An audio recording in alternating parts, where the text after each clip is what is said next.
दोस्तों। तो इस एपी अर्थ संस्थान में आप सभी को पुनः फिर से स्वागत है, अभिनंदन है। और आज हम लेकर आए हैं क्लास 10th का संस्कृत चैप्टर 1 जिसका नाम है मंगलम। और यह जो चैप्टर है मैं काफ़ी आसान भाषा में, काफ़ी सामान्य भाषा में आप सभी को बताने का कोशिश कर रहा हूँ। और अगर आप लोग को यह वीडियो पसंद आए, हमारी भाषा अगर अच्छी लगे, तो आप इस चैनल के बेल आइकन को दबाना ना भूलें और लाइक कमेंट शेयर जरूर कर दें। तो चलिए, और कम ही टाइम में स्टार्ट करता हूँ।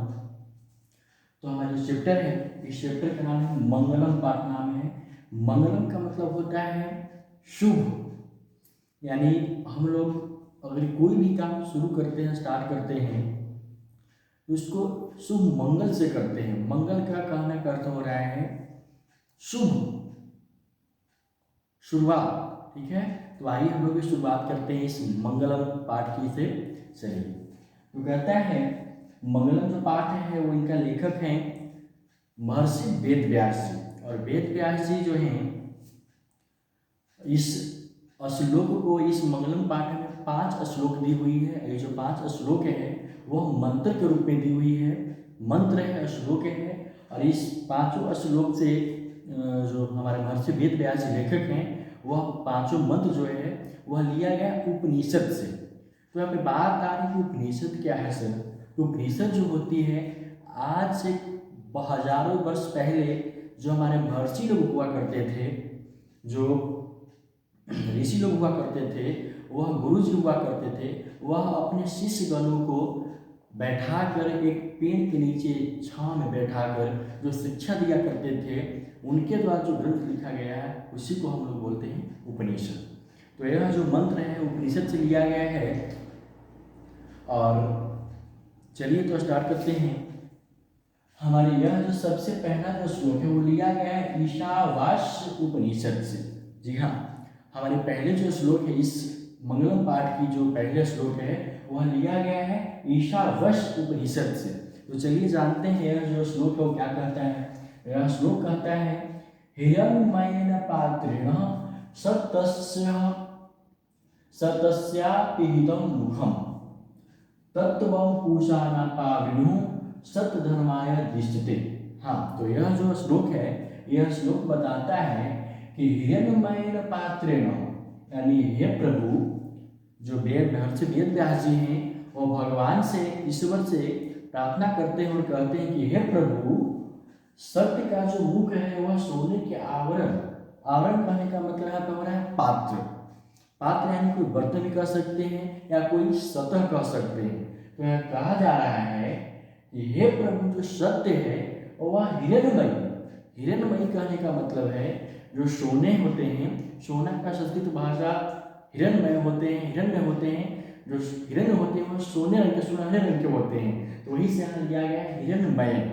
तो हिरण्मय कहने का मतलब है कि हे प्रभु, जो सत्य का जो मुख है वह सोने का, हिरण्मय कहने का मतलब सोने का। ठीक है, सोने के आवरण से अर्थात पात्र से ढका हुआ है। और जो ज्ञानी लोग हैं, जो विद्वान लोग होते हैं, वह इस धर्म को देख नहीं पा रहे हैं, सांसारिक मोह माया में भूल गए हैं। तो आपसे मेरी निवेदन है प्रभु, हे ईश्वर, मेरी आपसे निवेदन है, आग्रह है कि धर्मवान लोग जो होते हैं, विद्वान लोग जो होते हैं, उन्हें इस धर्म के रास्ता को, सच्चाई को देखने के लिए, इस मोह माया से छुटकारा पाने के लिए, इस सोने का पात्र जो ढकी हुई है सच्चाई, धर्म, सत्य की जो मुख ढकी हुई है, उससे आप हटाने की कष्ट करें, अर्थात उसे आप हटा दें। जो विद्वान व्यक्ति होते हैं, जो धर्मवान व्यक्ति होते हैं, वो इसे देख पाए। चलिए ठीक है, आप लोग समझ गए।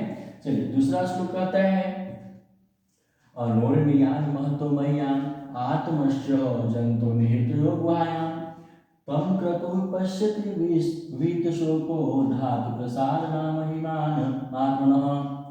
जी हाँ, तो हमारा दूसरा श्लोक है, यह लिया गया कठोपनिषद से। यह जो हमारा दूसरा श्लोक है वह लिया गया कठोपनिषद से। और चलिए तो इसका अर्थ जानते, ये क्या कहता है। इस श्लोक का मतलब कहता है अनोर्णियान महत्वमयान। इनका कहने का मतलब, इस श्लोक का कहने का मतलब है कि जीव के हृदय रूपी गुफा में अणु से भी अणु, यानी हमारी जो आत्मा होती है कहाँ निवास करती है, हमारे हृदय रूपी गुफा में। हमारी जो हृदय है वह एक गुफा के रूप के अनुसार, गुफा के समान एक सुरंग है। देखते हैं, हम अपनी भाषा में भी देख सकते हैं, हम अपने आम आजकल की भाषा में देख सकते हैं कि किसी प्रकार की जो घटना होती है, दुख होती है, तो हमारी हाथ जो होती है ऑटोमेटिक अपने हृदय धड़कन पे ही आ जाती है, अरे धड़कन में रुके लो हो, जन्म में चले गए हो। अर्थात कहने का मतलब ये है कि हमारे जो जीव है, जीव के हृदय रूपी गुफा में अणु से भी छोटा तथा महान से भी महान। अणु जो होती है एक छोटी होती है, अणु एक छोटी कण होती है, लेकिन उससे भी छोटी और महान से भी महान कौन है, हमारी आत्मा है। और वह जो आत्मा है हमारे हृदय रूपी गुफा में जाकर वह निवास किया करती है, वसा करती है। तो दूसरा श्लोक का कहना यही है कि जो आत्मा होती है जीव के हृदय रूपी गुफा में जाकर विद्यमान है, निवास करती है, जो कि छोटे से छोटे सूक्ष्म है और महान से भी महान है। और इसे कौन करते हैं, उस परम सत्य के दर्शन मात्र से जीव शोक रहित होकर परमात्मा को एकाकार हो जाता है। और आगे कहता है कि यह जो आत्मा है उनको परम सत्य के दर्शन मात्र से, जो हमारे दुनिया में जो सत्य है मात्र एक ही है, जिसको हम बोलते हैं राम नाम सत्य है। गलत नहीं समझे, हमारे लोग कहते हैं कि क्या है, इस दुनिया में इस पृथ्वी मात्र एक ही चीज सत्य है, जो कि मृत्यु है। उसी प्रकार यहाँ बताते हैं उस परम सत्य के दर्शन मात्र से जीव शोक रहित होकर परमात्मा के एकाकार हो जाते हैं। कहता है उस दर्शन से, उस सच्चाई के, उस सत्य के दर्शन से क्या हो जाते हैं, जीव शोक रहित। यहाँ पे शोक रहित का मतलब होता है, कुछ बच्चे लोग इसका गलत अर्थ समझ जाते हैं। शोक रहित कहने का मतलब समझ जाते हैं बच्चा कि जो शोक हो, जो दुख से व्याकुल हो, विह्वल हो, नहीं। शोक रहित कहने का अर्थ होता है जिनके पास किसी प्रकार की सांसारिक मोह माया का दुख नहीं हो, वह चंचल होकर जीवन जीते हैं, किसी प्रकार की मोह माया में नहीं फंसते हैं, और वह सिर्फ हमेशा भगवान की भक्ति में, ईश्वर की भक्ति में लीन रहते हैं। वही कहते हैं पे शोक रहित। आगे बताता है कि होकर परमात्मा के कार हो जाते हैं। जो व्यक्ति शोक रहित होते हैं, सांसारिक मोह माया से छुटकारा पाकर अंत में क्या हो जाते हैं, भगवान परमात्मा, जो हमारी आत्मा परमात्मा है, ईश्वर है, उनके पास जाके क्या हो जाते हैं, विलीन हो जाते हैं, उनके पास, उनके शरण में चले जाते हैं। चलिए, और तीसरा श्लोक हमारा कहता है, जानते देखते हैं तीसरा श्लोक क्या है। सत्यमेव जयते नानृतं सतेन पंथा विततो दिव्याः एनां क्रम नित्य तपस्यो हाप्तकाम यत्र सतस्य परमं निधानम्। तीसरा श्लोक कहता है कि सत्यमेव जयते नानृतं सतेन।